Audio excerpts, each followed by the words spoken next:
Before we start, listen, it's my first time here in Cyprus, and it's just a tremendous honor and pleasure to be here. And many, many thanks to all the people that have helped put it together. Laura, who's done the vast majority of work on the Shriners side. Imagine coordinating all these schedules to come abroad and to make sure everything runs smoothly. So a huge thank you on the Shrine side, Laura. I don't think I've had a chance to actually give you that previously. Our board members who are not here as well, they actually provide the leadership that allows us to do what we do. And as you'll see, it is a tremendous institution. Shriners is unique. You heard I went to some pretty big institutions, Columbia, Hopkins, Children's Hospital Philadelphia. Shriners surpasses all of them in many, many different ways. And hopefully you'll see that once I start speaking here. And then, of course, people on the foundation side, Costas and the entire family. And then on the university side, I had such a great time. You're very lucky to have Dr. Akasi here with you, who I know will make you guys better. We have George, we have John, and a lot of other people. So a huge, huge, huge thank you to everybody. So here's a little bit about our hospital, because I know many of us in the audience know a lot about it, but others may not. It's a network of 22 hospitals across North America, okay? I work at the Philadelphia Hospital, where we have 12 full-time surgeons. And the best part about our hospital is we're able to provide care regardless of a patient's ability to pay, okay? So we get, because we develop an expertise, and we have Dr. Westbury here as well from Greenville, very similar practice, we get patients from all over the world, some that would not be able to get care anywhere, others that can get care anywhere in the world. And you know what? When they come to our hospital, both groups get the same exact operation, and that's why I love practicing at this hospital. I had a chance to learn a little bit about the University Medical Center here. You should be really proud. I mean, there's a lot going on here. I had a chance to work with the medical students. Wish I didn't get a chance to work with you, although we did get to meet. It's a bright group. It's a really, really bright group, and I hope we can improve our relationships and collaborations, not just on the clinical side, but the education side, right? That's how we're going to actually eventually improve clinical care. And that education will go both ways. So anyway, so with that, let me tell you a little bit about what we're going to talk about. We'll talk about scoliosis, just some broad overview, definition, some review. We'll get into the different types of scoliosis. There's congenital, neuromuscular, adolescent. And then we'll finish up with some of the newer techniques that we've been working on over the last 15 years or so to help make care better. Because in the end, as a medical student, you're going to learn to do what's been done, right? That's how you're taught. As a resident as well, that's your right answer on your USMLE or on your board examination. But eventually, there's ways we can improve. And hopefully, you'll see some of the ways that we've tried to do that over the last 15 years or so. So what is scoliosis? We have many patients that have come into my clinic and say, hey, I have, my child has scoliosis because one shoulder is higher than the other, or, the hips shift to the side a little bit. Technically, scoliosis is a 10-degree angle in the spine, okay? So you need an x-ray to make the diagnoses, and you need 10 degrees of angulation. A lot of these angulations can actually be done automatically now, or you can do them on your PAC system, but that's what you need. You need 10 degrees of angulation.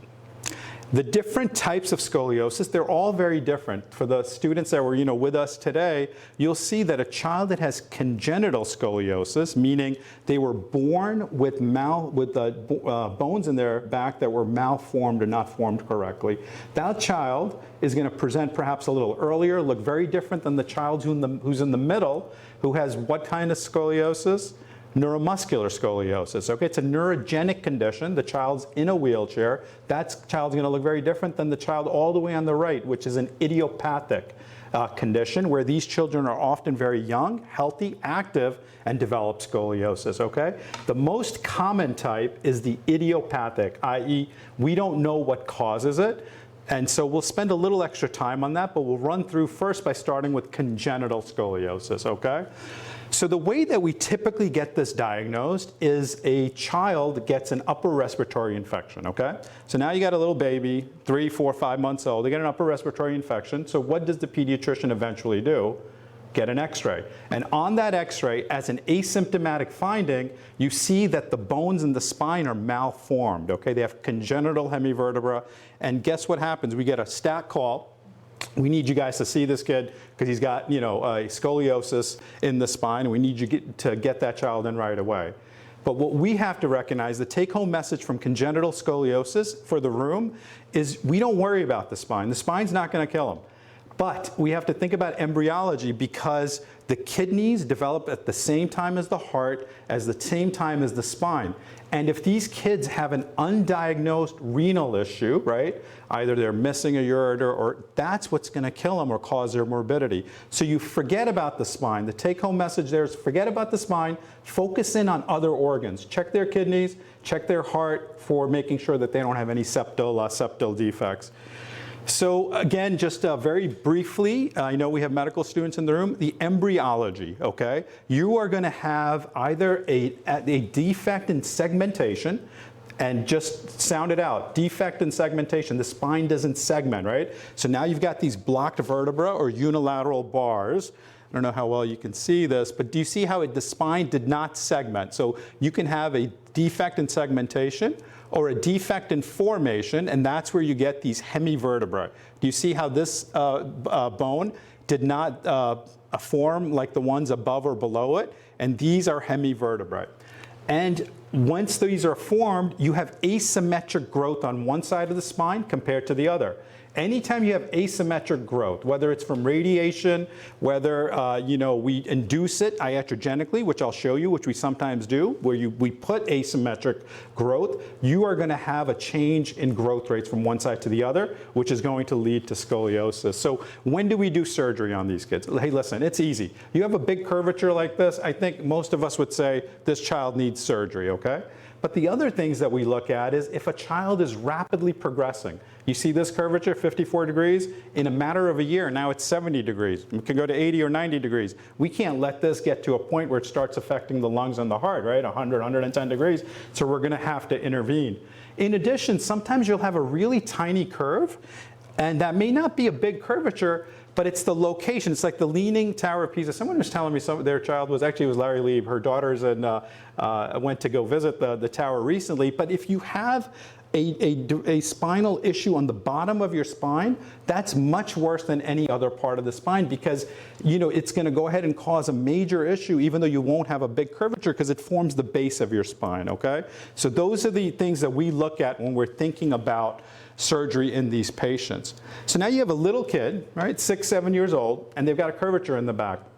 What we try to think about is we are trying to balance making sure that that curvature doesn't get worse with making sure their lungs grow as well. Because we know that if we make that spine straight, but that spine doesn't grow, well, guess what's going to happen? That child is going to have a very asymmetric trunk to the legs, all right? Not uncommon. This has happened, whether iatrogenic or surgeons were pushed to do it. Now you've got a child, very short trunk, long legs.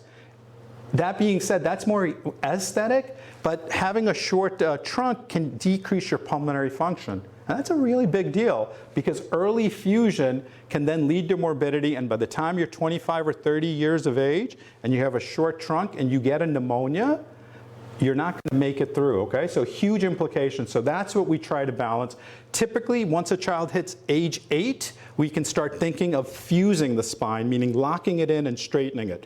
Prior to that age, we have to start thinking about growing systems. Here's just another paper. I don't want to get into the details of this, but it's a very classic paper in our field that says if you fuse 4 vertebrae in a child that is less than 5 years of age, their chance of later dying of a pulmonary issue go way up, okay? So that's the take home there. We don't fuse those kids. That being said, there may be some children that we can perform a fusion in, meaning if they've got just a focal abnormality, like this child here, you can see, and you may not be able to see actually from back there, has a focal abnormality right here, has that extra hemivertebra. So here we can do a very focal, we can take this vertebra out and we can fuse the spine.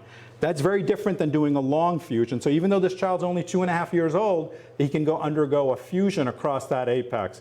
And just, I don't want to get into many details, but I did want to put a couple of videos in just to, show you guys how we go about doing this. Here's a schematic, and I think everybody knows what we're looking at here. We got the head up top. Here are the spinous processes. What are these here?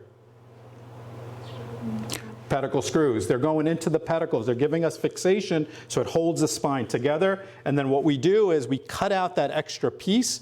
We put a rod in, and then we cramp things down, okay? So instead of having a curve, you go ahead and straighten the spine out. And here's just a short video just demonstrating. And I'll explain what's going on here. To your right is the patient's head. To your left is the patient's feet, okay? And I don't really operate that fast, actually. I mean, I've had a chance to speed that up. And in the middle here, what's here? The biggest fear for any spine surgeon, it's the spinal cord, right? So even though we're moving here, we are working around that spinal cord. We have to work underneath it and around it and try our best not to cause any issues with it, because obviously it's going to have tremendous implications, but we have enough tools now. But I just wanted to put in there as to what we're dealing with when I talk about taking a vertebra out or correcting a spinal deformity, because there are risks that are very much controlled now with modern instrumentation and with neuromonitoring. Here's a 6-year-old child with infantile idiopathic, big curvature here, right? And she gets this operation. This is called a growing system, a growing rod. And what happens here is, what we've done is we've put in some screws at the top, we've put in some screws at the bottom, and we've left these connectors with these rods really long, because this child is 6 years old, and what we would have to do is we'd have to come back every 6 months, and we would open up, they'd get surgery, we'd make an incision, we'd open up these dominoes, and then we would lengthen those rods to try to keep up with the growth of the child, okay? But imagine a child getting 20, 30, 40 surgeries between the age of 5 and 15. That's a huge impact, burden on the child. It has infection risks. Children would get so nervous when it came time for their surgery, they would hold on to their bedposts at night and not want to leave the hospital. So we had to come up with a better way, because we recognize that these traditional growing rods have a high complication rate. So then this device came out, which was actually approved in Europe first, because our FDA, our regulatory body, has a lot of different requirements. So this gets approved in Europe, and then surprisingly, a few months later, it was approved in the United States. And what this device does, it's magnetic rod. So instead of bringing a child back into the hospital every 6 months, you can actually lengthen them in the clinic with a magnet.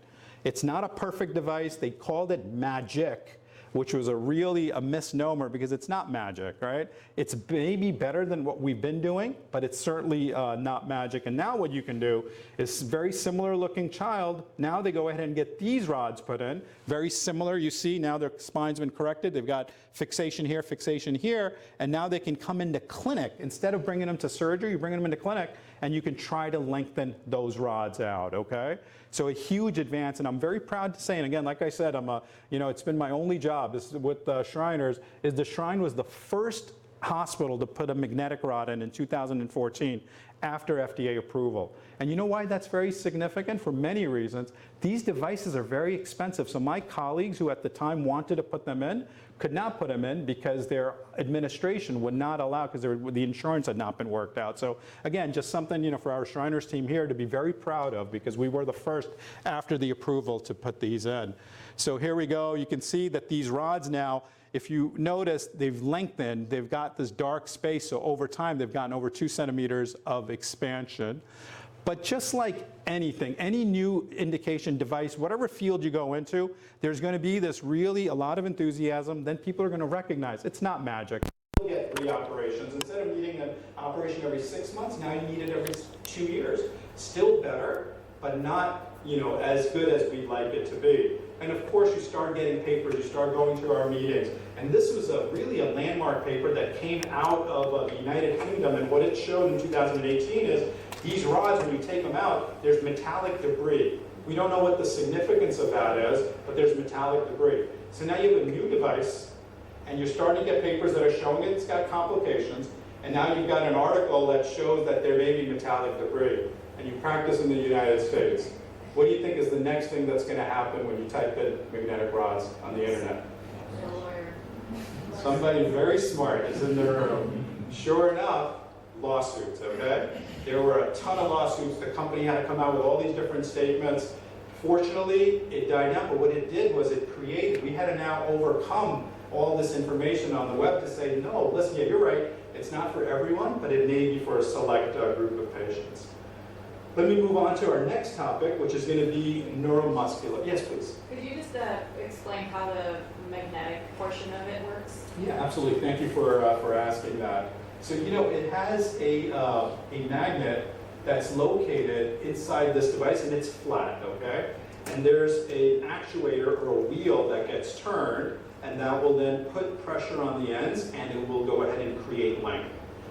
The issues are that over time, as you can imagine, from physics, that the further out you are from the magnet, it puts less force. But but as you get further out, you need more force to correct the spine. But that's essentially how the magnet works.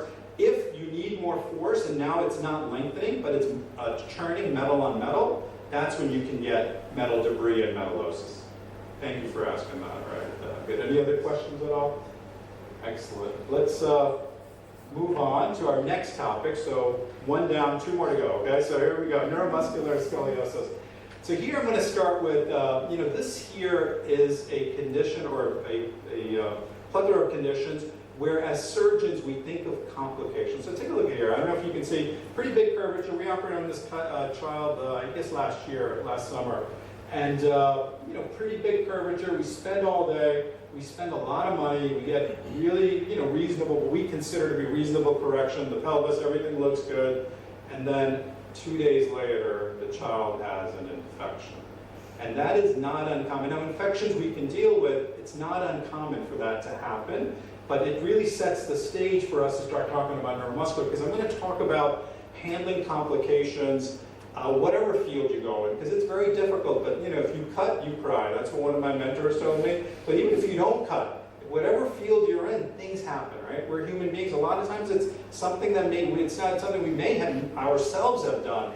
But regardless, I think being able to understand how to handle complications, you will get good at it if you take care of this diagnosis. So if you look at the Scoliosis Research Society website, they divide neuromuscular scoliosis into this couple of big categories. You have primary neuropathies. I'm going to call on some med students here if that's okay. Do I have the authority to do so? Okay, so you have primary neuropathies, okay, that are upper motor neuron and lower motor neuron. So can someone give me, anyone in the room, an example of what would be some signs for upper motor neuron? When I say upper motor, excellent, please. Spasticity. Excellent, spasticity, yep. Hyperreflexia. Hyperreflexia, excellent. Those are exactly it. You have spasticity, you have hyperreflexia. So that's upper motor neuron. Lower motor neuron, as we recognize now, we have more flaccid, we have more of a flaccid patient, and then we have the primary myopathy, such as Duchenne's. Okay, so they divide them up. There's a whole bunch of these different diagnoses. And now you're trying to figure out, right, what's the incidence of scoliosis? Because that's what we're most interested in. How many of these kids are actually with scoliosis? It varies anywhere from 20 to 70%. Spinal cord injury, almost 100%. Myelomeningocele, it goes up as the level ascends. So if you are ever taking care of this children, and you will, no matter what field you go into, if you're in pediatrics, right? You don't have to be in spine, but you'll likely come across these children in some capacity. Trying to decide if they're going to get scoliosis, what I tell our fellows, there's really two things you need to know. You need to know what their ambulatory status is. If you're in a wheelchair and you have a lot of growth left, you're getting scoliosis. Okay, that's the big picture here. If you're still ambulating, though, that seems to be protective of developing scoliosis. All right, so regardless of all the different diagnoses, that's the common thread here. What are the problems when we look at these children? Well, they've got their pelvises up, they have a poor sitting ability, they get pressure sores, and then all that curvature can affect their GI tract. And what we're trying to do is we're trying to level the pelvis and level the shoulders in these kids. So now, so we were operating on these children for many years, and we get this data set together, a prospective data set. We have 257 patients collected prospectively, because retrospectively, it's really hard to get good data. You get some ideas, but the data was all over the place. Complication rates ranging from 6% up to 60%. So then we looked at our data set and we said, listen, now why don't we take a look and see what we're finding? And what we found was there was a 36% chance of a major complication, right? So remember that. So if this is, just imagine this is a family member of yours or your child, and someone tells you 36% chance of having a major complication, wound issues being the number one reason for that, and then you have reoperation rate of 14% in these patients. But what really opened my eyes was the mortality for this operation, or at least in these children. 11 patients died. 2 deaths were actually could be attributed to the surgery. So now as a surgeon, I have to really take a step back and say, where can we do better with this morbidity, okay? So how do we do better? Well, we can try to get level 1 data. Nearly impossible, right, in surgical specialties. Randomized trials are really difficult. They're very expensive. So another way that we've been getting data is we've been conducting a expert opinion or a Delphi process. It is not scientific by any means, but it does help to push the field forward. And several papers and articles have shown that when these new guidelines come out, that over time there's often a decrease in morbidity, all right? So you have this paper here, Mike Vitale does it, and we got 14 different things. You got to put them on antibiotics, gram-positive, gram-negative, you got to scrub their back, you got to treat their UTIs. The point isn't the details, the point is that there is a way to improve practice without spending $10 million, and I'm going to show you a trial where we did spend $10 million, and still getting meaningful, useful data. So what did we learn from this? We learned you had to give a pre-op coverage with a gram-positive and gram-negative, all right, makes sense. You had to put antibiotics in the wound, okay? You have all those implants, that's a big burden, all right, we'll do that. And then we had one of our surgeons come down who takes care of patients with myelomeningocele, spina bifida, very, very high infection rate. And he gave us a great tip, actually. He said, listen, Amer, what you need to do, his name is Pete Gabos, he comes down and he said, listen what you gotta do. You gotta put a dressing on, an Iovan dressing, and he said, what I do is, I don't let anybody change that dressing, okay? What I do is I put my cell phone number on, and the only way that they can change that dressing is if they give me a call. He's got his cell phone number. I'm like, Pete, that's a great idea. So what we started doing, and it worked, is we started putting the Iovan on as well, and we also put Pete's cell phone number on so they can give him a call to change the dressing, all right? So just, it definitely does work, all right? So now, but now these complications, we start getting better. We get better with infection, we get better with other things. But what you have to decide, all the,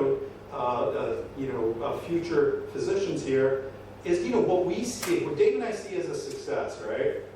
And other surgeons, other caregivers, may not be what the patient really sees as a success. Do you need to make that spine that straight? Do you need to correct it as much? Does that really translate to health-related quality of life measure changes? It may not be true. Is it better not to have a complication? I'm going to show you one of the worst complications I've had in my career, but I learned from it. It's coming up next. And I'm actually going to poll you guys to see if you can tell me what it is, because you may be able to figure it out. Or is it better to have no complication and maybe less straightness? So we're doing a lot of work in this space, especially for this population. Because in 2017, what opened our eyes is this came out of Boston Children's Hospital, right? 26 patients with cerebral palsy, the most common type of neuromuscular condition that we treat surgically. They get very good, angles looked good. They administered this health-related quality of life measure, CP child, and they look at complications. And their complications, 20 out of 26 patients have a complication. You can read them there, very similar to what we had. But what they found was that surgery did not actually improve health-related quality of life in these patients. It's a big deal. So we had this prospective data set that was one of our primary aims, and I'll tell you what we ended up finding. But if you think about it, when you get a kid like this, and this is my worst complication in my career, so it's a 14-year-old child, spinal cord injury since age 4, and again, Dr. Kelsey's already given me the okay to pick on any of the students here, so stay alert for this one. Curve goes up to 90 degrees. We put them in halo gravity traction. Again, something we can do at the Shrine. We correct the spine down. And the surgery is tough. At the time, usually we give these antifibrinolytics to control blood loss, but the child's bleeding. We operate for about 8 hours, but we finish the case, and the child gets a lot of fluid. And we won't go in here on what could have been done differently. Could I have done things obviously differently? Could the anesthesiologist? Absolutely. But I do want to talk about the complications. So here he is. Spine looks good. Post-operatively, what do you think? Anybody? So long surgery, tons of fluid. Anybody want to venture? I'm not sure. But because we gave a lot of fluid, would it be perhaps renal failure or a problem? Yeah, I think that's a very good thought. So you could think of the renal, you could think of pulmonary, right? You can get post-operative ARDS. Actually, it ended up being something even worse, which is a known complication of spine surgery. It was actually vision loss, right? And I think some of the others probably know this. So blindness after surgery, devastating. I mean, devastating. So the first thing that I did after this happened is I actually wrote papers on this. I said, it was almost therapeutic. because it does happen. It's actually not as uncommon in spine surgery, usually temporary, but a lot of fluids, you get edema around the optic nerve, and then ends up necrosing, and you never gain vision. And things, anybody in this room who's ever going to either go into anesthesia or go into anything surgical, you want to make sure that the head of the bed, the head is higher than the heart, and that the things that I would do differently, I probably would have staged the procedure and probably would have done the fluid management a little bit different, okay? So for this child, guess what? I mean, all those different tests and everything we show you, it was not worth it, right? But I can't leave, yes, please. Can you give basic inhibitor prophylaxis for the spinal circulation when you crystalloid? Yes, no, absolutely. I think perhaps more blood, more crystalloid, more different management of fluids, maybe not that much fluid overdose. We usually put central lines in these kids. So, and there were many things, but you're right. I think the fluid management we probably could have done a little better. I generally now consider staging surgeries if I feel it's scaling into certain. It's perfectly okay to come back another day. So, I can't leave you guys on a down note. So coming back to our study that we did, 257 prospect. Remember, there's the one from Boston Children's with 26 patients. Here, what we looked at is we had 5 years of follow-up. We're going to do another follow-up. 5 years of follow-up, 69 patients. This is prospectively done. I don't collect this. We have Kiki from the research department who will tell you this is independently collected. The Cobb angles are done, independently. You can see we had good correction in the Cobb angles, and then in 5 years, these patients do experience, a positive. But the reason why I want to tell you this is, firstly, we're going to continue to study this, but we as physicians always have to look at, not radiographic parameters or things that may make us feel better, but really to understand what matters to the patient and really try to address that as the primary concern. So, 2 out of 3, all right? We're on number 3, which is adolescent idiopathic scoliosis, all right? So we'll cover this here. So now it's idiopathic, meaning we don't know what causes the scoliosis. In congenital, we know what causes it, right? Anybody, what causes scoliosis in congenital? It's having a malformed vertebrae, right, in congenital scoliosis. What about in neuromuscular conditions? Not being able to ambulate, right? But here we don't know. That's why it's called idiopathic. It's the most common incidence, I should say 1.4% there for curves greater than 10 degrees, about 2 to 3%, 0.2% for curves greater than 30 degrees. And this is mostly young females, as you can see from those ratios there. We don't know the etiology, but anytime we don't know the etiology, we know environment's going to have to play some effect. But here, genetics, without a doubt, right? 27% of girls with scoliosis, daughters of women with scoliosis, will develop scoliosis. So there's a clear genetic component here, and that's why, for those of you who are in clinic with us, you'll see we ask a lot about family history. And how is it typically going to be diagnosed? Usually a parent or a relative will have it. We look at the shoulders. You can see that there's a shift over in the trunk, and then leaning forward, and I'll go over this in more detail, you can see that the spine rotates. You see that rib prominence on the right? That's what bothers these patients the most. And here's just some examples of changes in body habit. As you can see, the shoulders being uneven. You can see the scapula being uneven, and the spine just shifting over to the side in these patients. So in patients with scoliosis, often that right shoulder elevates as you develop a curvature, if you see here. So that's a sign we look for. Oftentimes families will say, oh, my daughter saw her at the beach, and now I notice that shoulder is up, and then normal spine, it looks different. And here's just a good example. And then the trunk shift. This bothers them. When we looked at image scores and what bothers patients the most, it's this trunk asymmetry, when they lose their asymmetry of the trunk. Not even large curves, if you give me a large curve and you get that trunk shifted over, and patients definitely do not like that. And then a test that we do, it's called the Adams forward bending test, where you can see when you bend forward, now you've got this rib prominence on the back.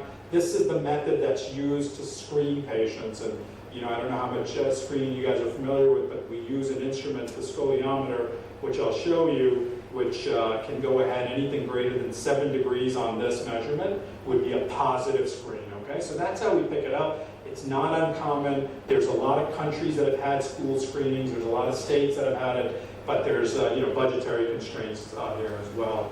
Once the diagnosis is made, we can get x-rays to confirm, and we're most concerned with these patients when they're actively growing. all right? And most girls will grow for 2 years after they start their menses. And we have to be careful though, because in the past we probably were getting too many x-rays. We recognize there's a higher incidence of breast cancer, thyroid cancer in these patients. You have to really weigh that with how often you get x-rays in these children while they're growing, because this is the holy grail. All right, what we want to know is that most of the patients, that are very similar, most are not going to progress, but there is going to be a subset of patients that are going to progress. And what we're trying to figure out is which patient is going to follow the path at the top where they don't need as many x-rays, which patients is going to follow the path at the bottom. Remains the holy grail in our field. We do prognosticate growth, because that we know is going to impact how much these patients are going to progress. We have different growth centers we look at. We look at triradial cartilages. Here we're looking at the Risser sign, growth plate and the apophyses of the ilium, and it's rated from 0 to 5. 5 is when kids are done growing, but kids that are either 0, 1, or 2, we're very concerned about. So we have some measures to help us decide, but not a whole lot. So obviously, we have a genetic condition, right? We're trying to figure out which patients are going to progress. So there's been a ton of work on. This is I find this to be a very interesting story here. So this was one of the key elements of all of our meetings in 2008-9. You go to our meetings, this is what the presentations would be about. And the team up here, Dr. Ward, Nelson, they had developed, again, a great test, a saliva test. You spit into a tube, you sent your saliva off, you got 30 genetic markers, and they told you if it got better or worse. Incredible, Scoli score. Shrine, again, was kind enough to help us get some of these done. And it was great for Dr. Ward and Dr. Nelson because, they had created something that could prognosticate. They sold the company for, this is all public knowledge, sold the company for $50 million. And the device goes public. And if it's too good to be true, it was too good to be true, okay? It never caught on. And we published some papers, others published some papers where it actually doesn't work. It's still something that we're trying our best to get. And one of our sister hospitals, Michelle Wellborn, has done great work in this space. And she has come up with a biochemical marker, a collagen X, because it makes sense. As a child is growing, we can look at their bones and their bodies, their growth plates, to give us an idea how much growth they have. But there's probably biomarkers, and collagen X is a degradation product when there's longitudinal bone growth. And Michelle's done a lot of work. It's very exciting for us as an institution, and for her as well to help us do it. It's not market yet. We've learned from our previous, issues that have arisen. So this will take some time once it comes to market. But now there may be a blood test that's going to be able to help us decide. So now we've got scoliosis. How do we treat it? I'm going to just run through this very quickly. If a child has a curve less than 20 degrees, you can usually just watch it. Okay, small curvature, watch them every 4 months. I wish that we had a way to prognosticate who's going to progress, but we don't. I do want to touch on scoliosis-specific exercises because, Dave and Mike has a huge interest, right? Madison does. So I'd say 6-7 years ago, as surgeons, we were like, come on, you're going to do exercises for these curves. And I'd say for part of that was correct for larger curves, but I think there's enough evidence now accumulating that perhaps for smaller curves, doing exercises that can help control the curvature may be something to consider. And there's methods called Straught method, but scoliosis-specific exercises have definitely caught on a bit. And you can see perhaps for some patients it does work, right? For this patient here, but you always have to be careful because you want to set a realistic expectation, because there are other patients. This curve wasn't that big. This is a patient of mine actually, whose parents are two of the most well-educated parents, and they went all over the world. And they just said, listen, we're going to try exercise, we're going to try yoga, we're going to try Pilates. So the reason why I mention this is you want to make sure that it's clear to the patients what the expectations of these are, because you don't ever want this to get to this point here. This curve at one point was 50 degrees and likely would have had a much, much easier operation than what we ended up doing. Bracing definitely works, okay? There's hundreds of braces out there. The most important thing for a brace to work is, can you get a patient compliant? True of anything, whether it's a medication, whether you give it once a day, 3 times a day. You're probably going to get more compliance if you have them than take it once a day. So if we can get them to wear it and if we can get them to get correction when they're in the brace, okay? So bracing typically in children that are growing for curves that are 25 to 40 degrees. And here's the $10 million trial. So bracing has been done since the 1940s, right? Way back. But it wasn't really still proven whether it worked because it was trying to get that level 1 evidence. You'd have, level 2, level 3 evidence that said it worked. Some would say it wouldn't have done. So our government, the U.S. government, spent $10 million on a prospective, randomized. Actually, they couldn't even randomize it because just imagine as a parent, you don't want to determine your child's treatment of no brace or brace with a flip of the coin.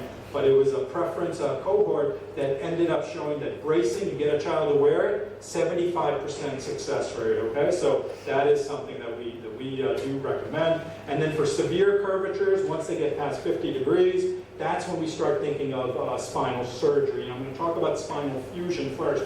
And here, we're trying to do surgery on the fewest number of levels so the child can maintain flexibility, but still try to get the best balance in the spine with doing no harm. And when we think about spinal fusion surgery, it's amazing where we have come from. Early on in the 1920s and 30s, these patients would be in the hospital for 6 months in traction. They would get a cast put on to try to get their spines to heal. But obviously, especially over the last 20 years, tremendous strides have been made in this field. And now we've got a combination of titanium screws or cobalt chrome. We don't use a whole lot of stainless steel. And now we can use screws and rods to help the spine, hold the spine in place while it fuses, meaning it's going to go ahead and form a bony fusion around those rods so the spine doesn't regress. And that's how we do a spinal fusion. Here's just an example. This child had a pretty stiff curvature.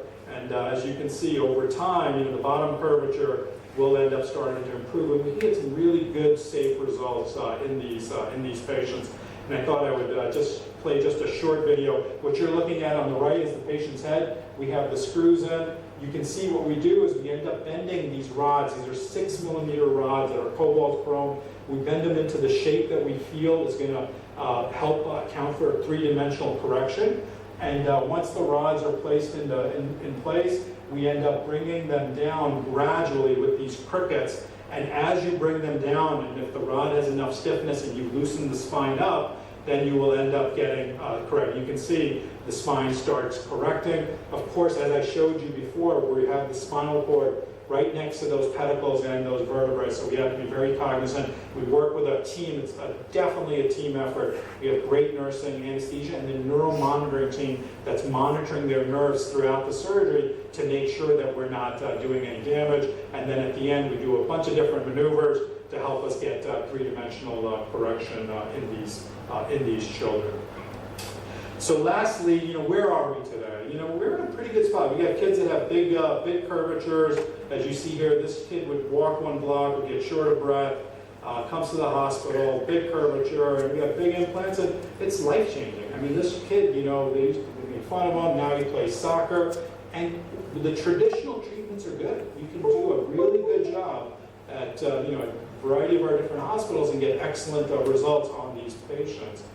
But, when you look at that spine, what I think to myself is, okay, this is good, but now I got a child that's got a fusion, as I showed you, that the rods are not going to move, so there's going to be some loss of mobility. So is there a different way for us to treat these kids, right? Perhaps if a child comes in with this, some kids choose to have the treatment on the right, other kids choose to have the treatment on the left, which is a vertebral body tethering. It's a fusionless treatment where we utilize the child's body's remaining growth to help us get correction gradually, right? We do that with helmets, we do that with knock knees, and as a child is growing, perhaps a subset of children would be better for them to have the treatment on the left so they can maintain flexibility.